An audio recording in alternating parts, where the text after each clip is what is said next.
स्वागतम मनु स्वागतम। आम आज मासिक राशिफल तुला तुला राशि मासिक राशिफल उपर एक दीर्घ आलोचना करवा। आपणकर सदिच्छा आवश्यक। आपण मैंने आरंभ शेष पर्यंत शुणु कौटी कौन कहुच्छी। अल्प टिके शुणिदे मुह आंबिड़ा करदे चलबनी। मधुरेण समापयेत। आम भोजी शेष टे क्षीर खाई था सेमती मझे मझे आंबिल भजा शाग खाई था ना। से भाई आलोचनार जेकोसी आलोचन आपड़ टे धैर्य धरतु।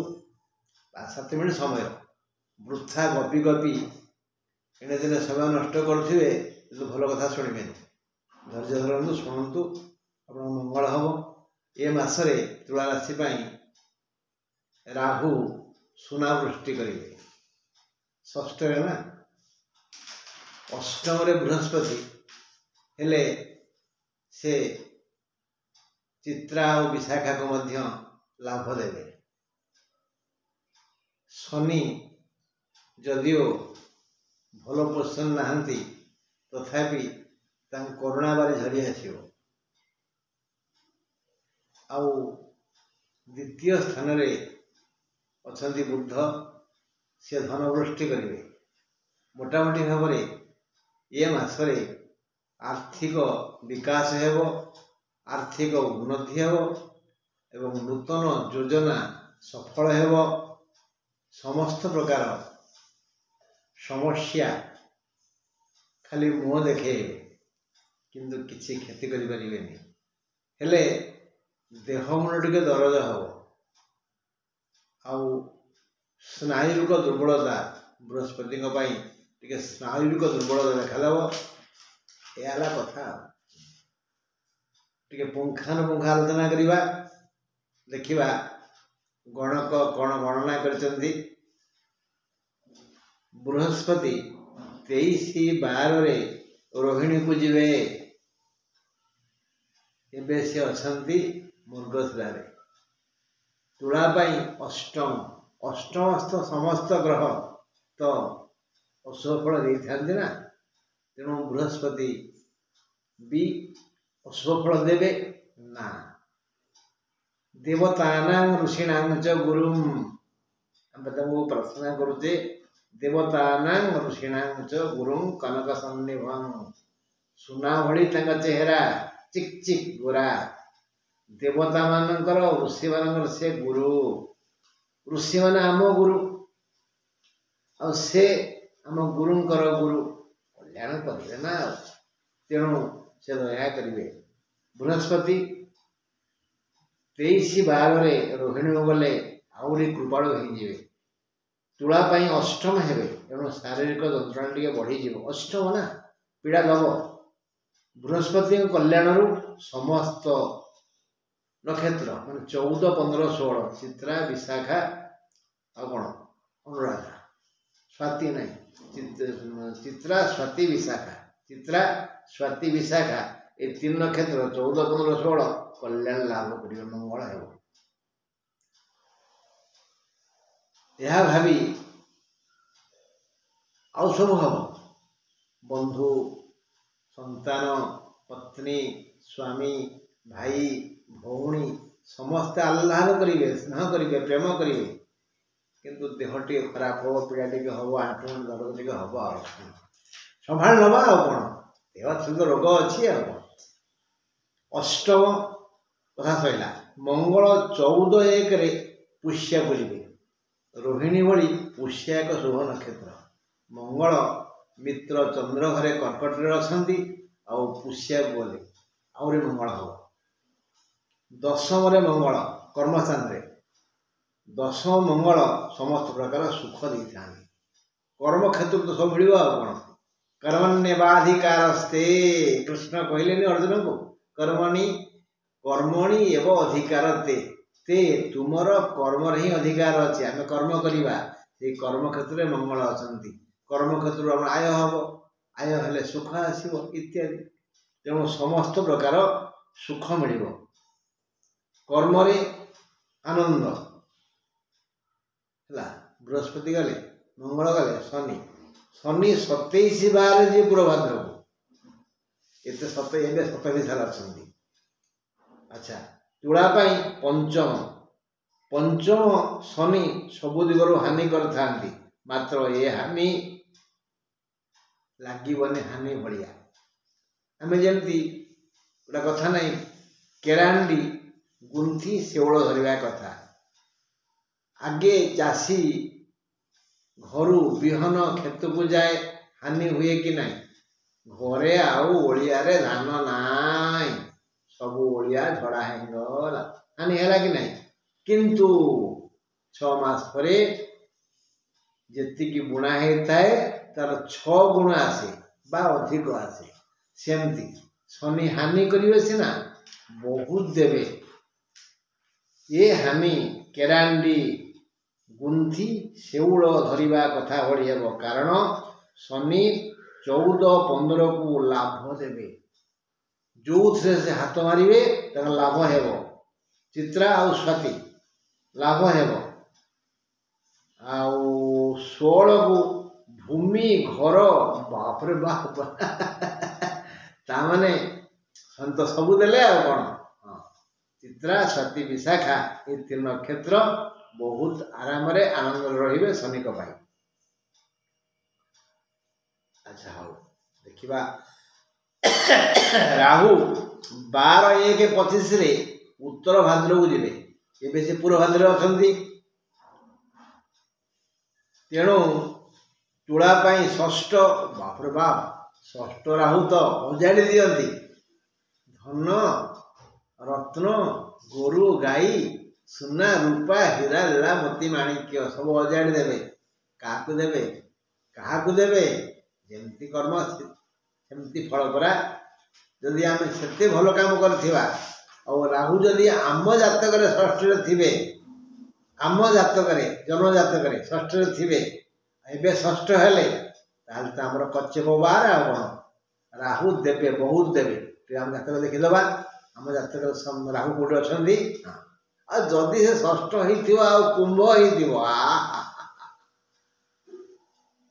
आपण तो खर्च करें जुआड़े अलग साढ़े धान ता छड़ा मिथुन कन्या भी अच्छी से घर षष्ठ ही थाए माले माल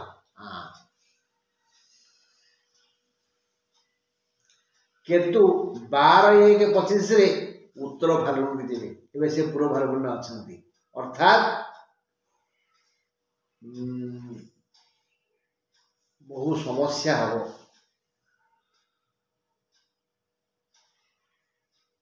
बहु समस्या हम ये केतुक देहर प्रति अंगरे पीड़ा हम बिंधा बिंधी दरज आउ थंडा काश ये सब विभिन्न समस्या हम केतुक मुझे बारंबार आपको केतु समस्या युक्त हेले देह मुंड खराब हुए जानवे केतु उत्पाद आरंभ कले तेणु केतु खुशी करने गणेश को आम दुब चाउल पूजा करवा ओम गंग गणपतये नमः ए मंत्र पढ़ी पढ़ी गणेश को लाल फूल सिंदूर अक्षत आ 2-2टा अरुआ चाउल एमती 20टा दुब 20टा अरसड़ दबा जहाँफल केतु खुशी हो गले और सेमती समस्या किसी हेनी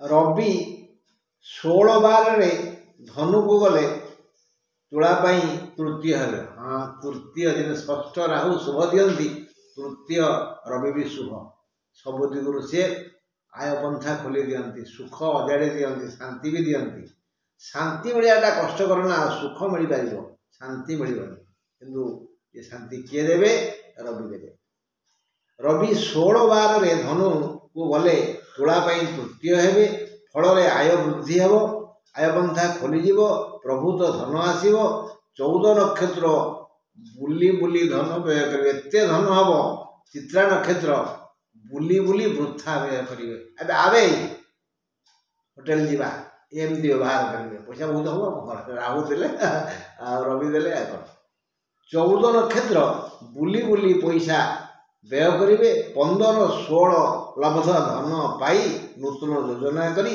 ସଫଳ ଜୀବନଯାପନ କରିବେ। ତେଣୁ 14 ନକ୍ଷତ୍ର ଯେଉଁମାନଙ୍କର ତୁଳା ରାଶି ଚିତ୍ରା ନକ୍ଷତ୍ର, ଏ ଭାଇ ବନ୍ଧୁ କୁଟୁମ୍ବ ଯଦି ଚିତ୍ରା ନକ୍ଷତ୍ର 14 ନକ୍ଷତ୍ର ଟିକେ ହାତକୁ ମୁଠେଇ ଦିଅ, ବୃଥା ଖର୍ଚ୍ଚ କରନି ନା। ଆଗକୁ ଅଛି ସମସ୍ୟା। କେତୁ ପରା କହିଦେଲେ ମୁଁ ରୋଗ ଦେବି, ବୃହସ୍ପତି ବା କହିଲେ ମୁଁ ରୋଗ ଦେବି। ରୋଗ ପାଇଁ ପଇସା ଖର୍ଚ୍ଚ ହବ କି ନାହିଁ? ବୃଥା ଖର୍ଚ୍ଚ କରନା। ବୁଧ 3-1-25 ଯାଏ ଜ୍ୟେଷ୍ଠା ବିଛାରେ ରହିବେ।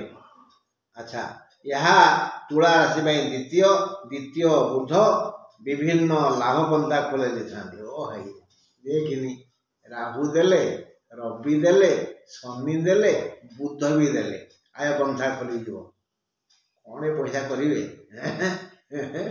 ମାଟି ତଳେ ପୋତିବେନି। ହଁ, ଏବେ ନିକଟରେ ପେପର ବାହାରିଥିଲା, ଉଇ ଖାଇଯିବ, ମାଟି ଖାଇଯିବ, ବ୍ୟାଙ୍କ ରଖିବେ। ତେଣୁ ବୁଧ ବିଭିନ୍ନ ପନ୍ଥା ଖୋଲିଦେବେ।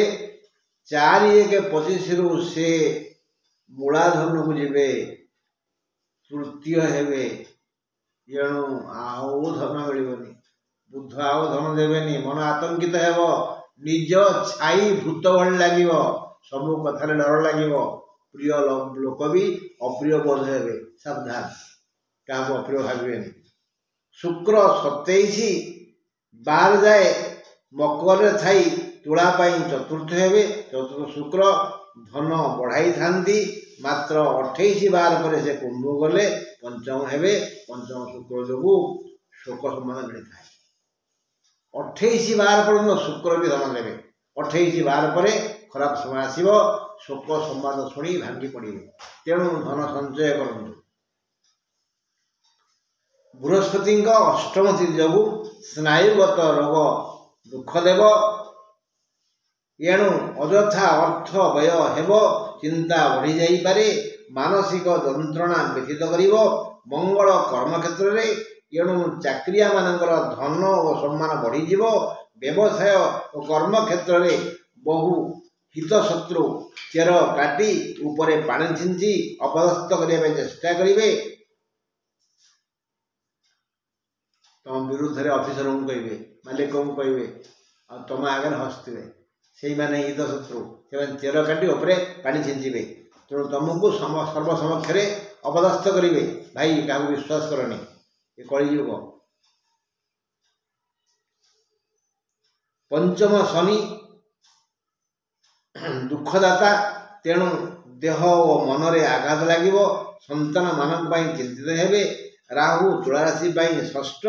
ସିଏ ସବୁ କ୍ଷେତ୍ରରେ ଉପୁଜୁଥିବା ସମସ୍ତ ବାଧାବିଘ୍ନ ସମସ୍ୟାକୁ ସମାଧାନ କରିବେ। କ୍ରମଶଃ ସମସ୍ତ ମାର୍ଗ ପ୍ରଶସ୍ତ ହେବ। ବ୍ୟବସାୟ ବୃଦ୍ଧି ହେବ। କୃଷିରେ ଭଲ ଲାଭ ହେବ। ତେଣୁ ମଙ୍ଗଳ ହେବ। କିନ୍ତୁ ଏଇ ବୃଥା ଖର୍ଚ୍ଚ କରିବେ, ବିଶେଷ କରି ମହିଳାମାନେ। ତେଣୁ ଆମେ ତାଙ୍କୁ ବଢ଼ିଆ ଦେବା ନା। ସେ ଧର୍ମ କାର୍ଯ୍ୟ କରିବେ। ମହିଳାମାନେ ଧର୍ମ ଆଡ଼କୁ ମୁହାଁଇବେ। ତେଣୁ କିଛି ଖର୍ଚ୍ଚ ହେବ। ଛାତ୍ରଛାତ୍ରୀ, ଗୃହିଣୀ ତଥା ମା ମାନେ ବହୁତ ଦିନରୁ ଆଶା କରିଥିବା ଇଚ୍ଛା ପୂରଣ ହେବ। ଛାତ୍ରଛାତ୍ରୀଙ୍କର ଶ୍ରମ ସଫଳ ହେବ। ଚାକିରି ଖୋଜୁଥିବା ଛାତ୍ରଛାତ୍ରୀଙ୍କୁ ଚାକିରି ମିଳିଯିବ, ବୃତ୍ତି ମିଳିଯିବ। ଆଉ ଯେଉଁମାନେ ବିବାହ ଯୋଗ୍ୟ ଝିଅ ବା ପୁଅ ଅଛନ୍ତି ତାଙ୍କୁ ମନ ଲାଖି ପାତ୍ର ମିଳିଯିବ। ମା ମାନେ ଯେଉଁ ଆଶା କରିଛନ୍ତି ଯେ ମୋର ପୁଅ ଟିକେ ମଣିଷ ହଉ, ଆରୋଗ୍ୟ ହେଇଯାଉ, ସୁସ୍ଥ ସବଳ ହଉ, ତାଙ୍କ ଇଚ୍ଛା ପୂରଣ ହେବ। ଗୃହିଣୀ ଗୃହ ମୁଚ୍ୟତେ, ସେମାନେ ଗୃହସ୍ଥଙ୍କର ମନ ମୁଗ୍ଧ କରିବେ, ଘର କାମରେ ମନ ଦେବେ, ସମସ୍ତଙ୍କର ମଙ୍ଗଳ ହେବ। ସବୁ ମୂଳରେ ବା ମା, ସବୁ ମୂଳରେ ବା ଗୃହିଣୀ, ସବୁ ମୂଳରେ ବା ମହିଳା, ସେମାନେ ଭଲ ହେଇଗଲେ, ତାଙ୍କ ଚାରିତ୍ରିକ ସ୍ଖଳନ ଯଦି ନହେଲା, ଶୁଦ୍ଧ ପୁତ ପବିତ୍ର ହେଇଗଲେ, ତାହେଲେ ରାମ ରାଜ୍ୟ। ଆଉ ରହିଲି, ନମସ୍କାର।